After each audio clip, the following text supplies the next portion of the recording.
गुड़िया इसको आपने ना अच्छे से समझना है। देखो पॉइंट के बाद वाली वैल्यू सबसे पहले हमने देखनी होती है, डेसिमल के बाद वाली वैल्यू हमने देखनी है।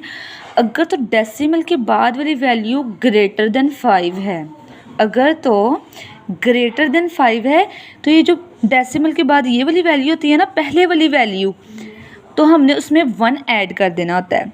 95 है ना, तो आंसर में लिख देंगे 96। ओके, नेक्स्ट देखें, डेसिमल के बाद 0 है।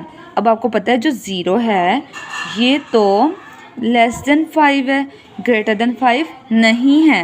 तो हमने तो क्या करना है, हमने ये जो पॉइंट के बाद वाली वैल्यू है ना, आंसर में एज इट इज़ वैसे ही लिख देनी है। ठीक है, अगर तो पॉइंट की जो बाद वाली वैल्यू है, डेसिमल के जो बाद वाली वैल्यू है ये वाली, अगर तो वो ग्रेटर देन 5 है ना, ग्रेटर देन, तो हमने उसमें डेसिमल से पहले वाली वैल्यू में एक ऐड करना होता है। जैसे ऐड किया है ना इसमें 96।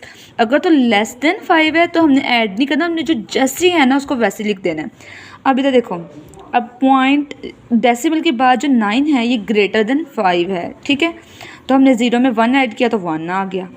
अब 0.4 मतलब डेसिमल के बाद जो वैल्यू है वो 4 है, लेस देन 5 है ना, तो 637 है, इसको वैसे का वैसे लिख देंगे।